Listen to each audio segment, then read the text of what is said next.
Fala, Igreja Congregacional de Gianópolis, tudo bem com vocês? Aqui é o pastor Rogério falando, aqui para mais uma aula da nossa escola bíblica, onde temos abordado aí o tema do Dedicados à Palavra. E hoje nós vamos abordar o tema do ouvindo a Deus na palavra, não é? Dando continuidade aí aos nossos estudos. E a dedicação à palavra, ela requer de nós muita criatividade. Qualquer método de estudo bíblico ou foco de leitura devocional, ele acaba com o tempo se tornando enfadonho e cansativo, não é? Então precisamos aí de múltiplas formas de ler e estudar para aproveitar melhor a palavra, e às vezes é melhor você mudar de método aí de tempo em tempo, usar ferramentas diferentes para continuar mantendo essa criatividade e esse contato diário com a palavra que vai levar você a ouvir a Deus, entender o que Ele tem para a sua vida através da palavra. E a gente vai logo de cara aqui, não é, fazer um exercíciozinho em grupo. Você vai se juntar aí a mais uma ou duas pessoas aí, e você vai fazer o seguinte: você vai ler Atos dos Apóstolos, capítulo 6, de 1 a 4, não é? Atos, capítulo 6, de 1 a 4, e você vai responder 3 questões aqui nesse grupo. A primeira delas: por que os apóstolos priorizavam tanto a dedicação à palavra? Essa é a primeira pergunta. A segunda: necessidades reais ameaçam o tempo que os apóstolos precisavam dar à palavra. Quais necessidades atrapalham ou ameaçam o teu tempo devocional? Não é? E a última é: o que você precisa fazer para lidar com essas necessidades ou ameaças a fim de se dedicar à palavra diariamente? Tá? Como são 3 perguntinhas, eu vou te dar 6 minutinhos, não mais do que isso, não é? Você vai dar um pause aí no seu vídeo, daqui 6 minutos a gente volta aí para a gente continuar a nossa conversa aqui, beleza? 6 minutinhos, te vejo daqui a pouco.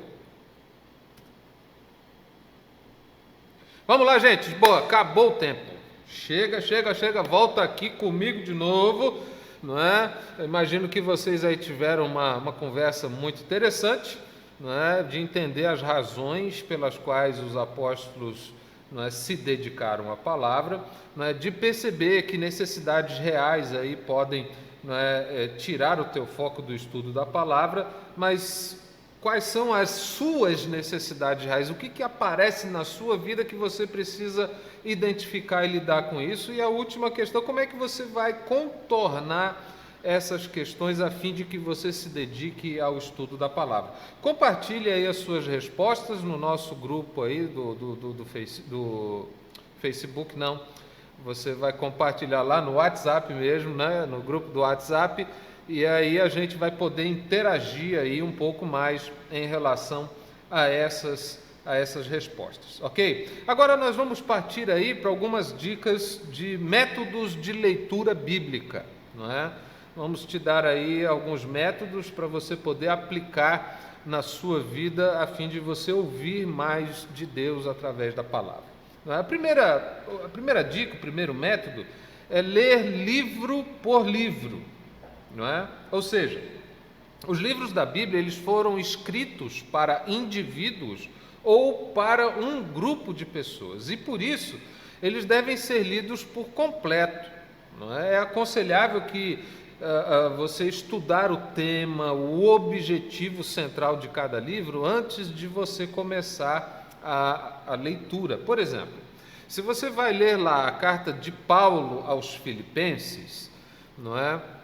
Você vai perceber que um dos temas preponderantes daquela carta é a alegria, não é? E a alegria porque o evangelho estava progredindo mesmo com a prisão do apóstolo Paulo, não é? Então aí eu já te disse algumas coisas. O tema da carta, te falei um pouquinho de contexto, não é? Porque ele estava preso, não é? E provavelmente talvez estivesse preso em Éfeso.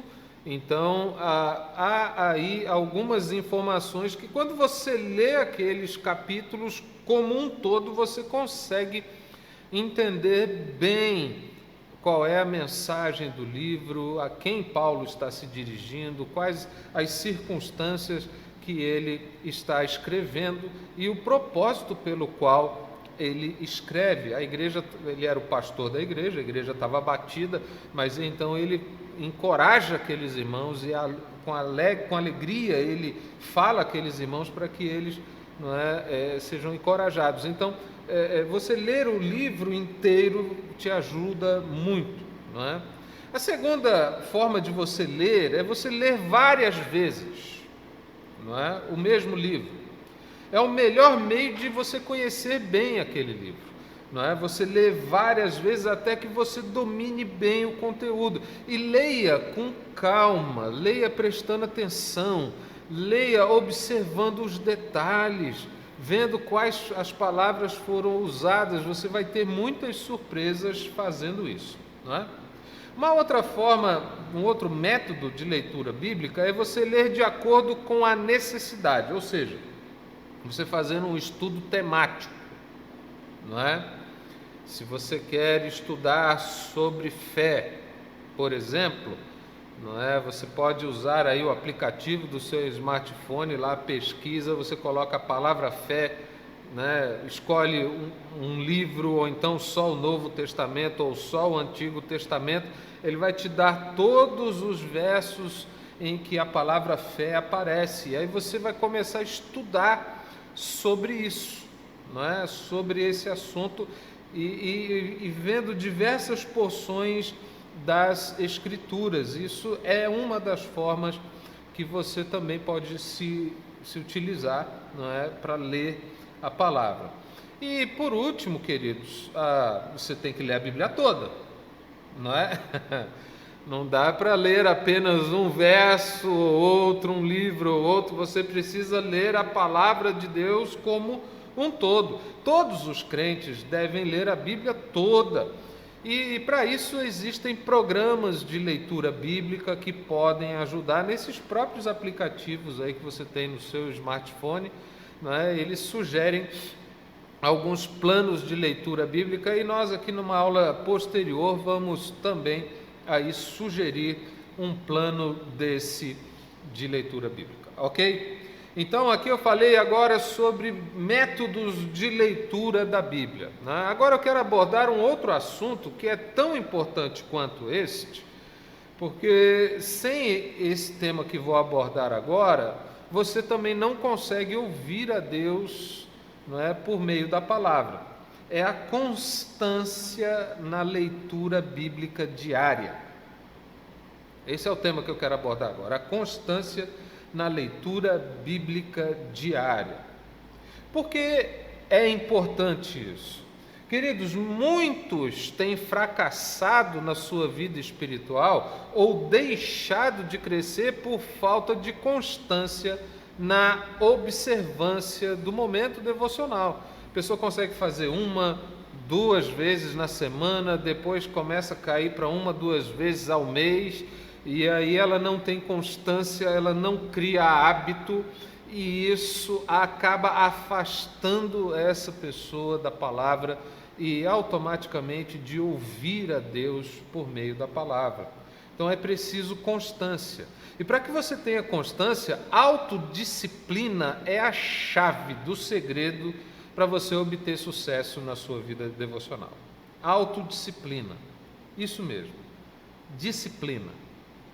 Autodisciplina porque ela é autoimposta, é você que impõe isso sobre você mesmo, não é? Para você poder obter o sucesso aí na sua vida devocional. Todo crente pode ter sucesso na sua vida espiritual e se disciplinar, a se dedicar com observação, com zelo a respeito desse momento devocional diário, bem como da aplicação dos princípios bíblicos à sua própria vida, não é?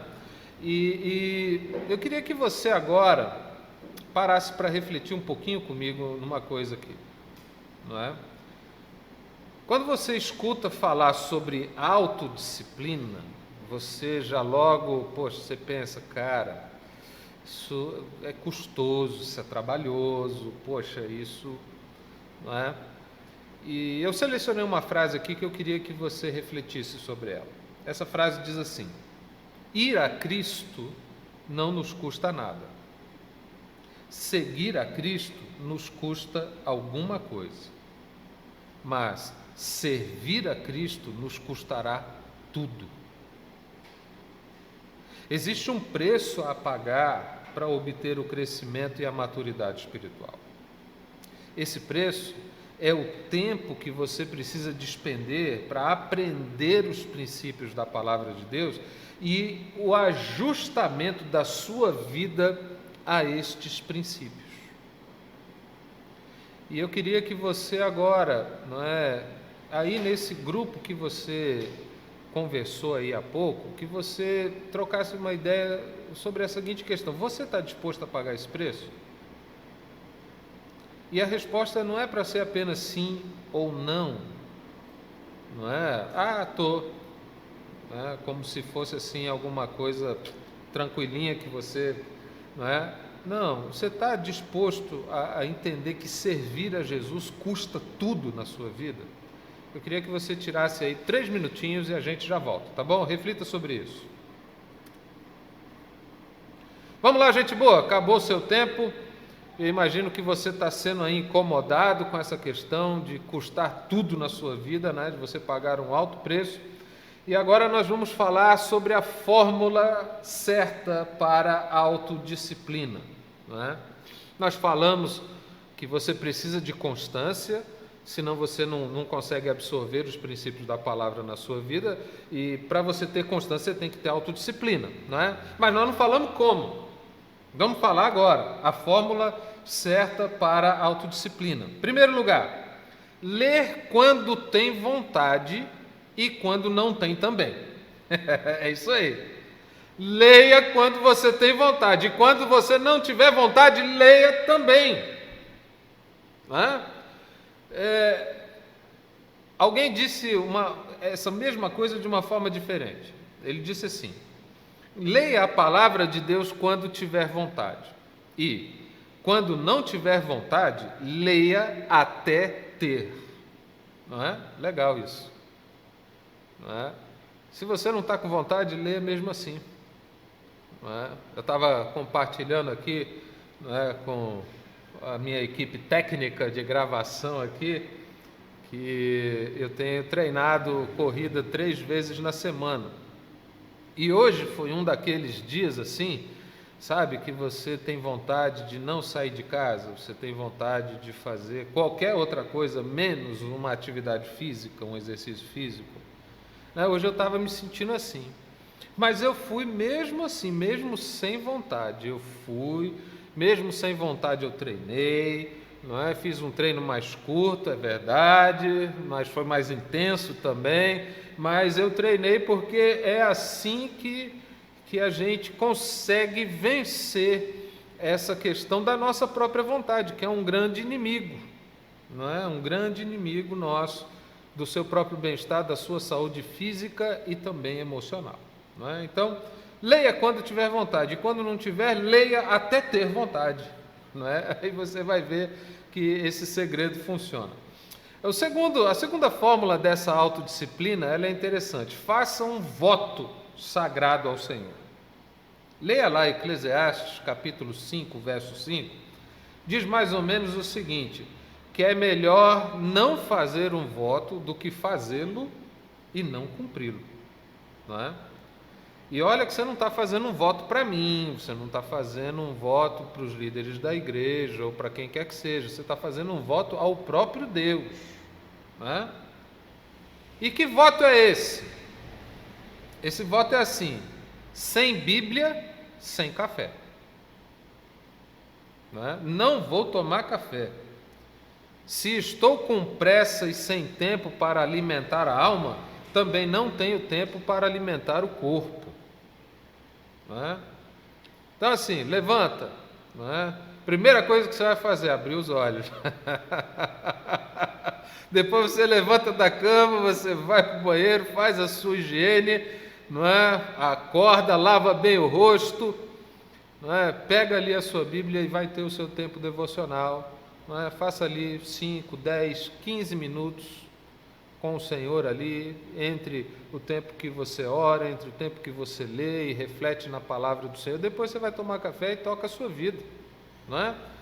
Esse voto foi um pastor que fez. Ele diz o seguinte: bom, se eu não ler a Bíblia, então eu também não tomo café. E também quer dizer o seguinte, que ele só toma café depois que ele ler a Bíblia. Então, ele fez esse voto e passou aí a sua vida toda com isso. É uma coisa que você também pode fazer para você impor autodisciplina na sua vida, né? E terceira coisa, terceira fórmula para você aplicar a autodisciplina na sua vida: não abrir exceções. É isso aí, ó, isso mesmo. Não abrir exceções. Se você desistir do voto uma vez que seja, será mais fácil ceder outras vezes. A recusa em abrir exceções é um requisito fundamental para você ter constância. Já ouviu aquela coisa dos alcoólicos anônimos? Não é? O cara está lá livre do álcool, está bem, bastou um copo de qualquer bebida que seja, ele volta àquele estado deplorável. Por isso que eles não abrem exceção, não tem exceção. Não é só um golinho, não é só dessa vez. Não, essa conversa não cabe. Entendeu? Não funciona. Não abra exceções de maneira alguma, ok? A nossa aula chegou ao final, não é? E eu queria que você aí em grupos orassem pela vida uns dos outros, e assim nós estamos finalizados. E eu te vejo na próxima aula, que eu digo para você, vai ser boa demais, hein? Te vejo lá, um abraço!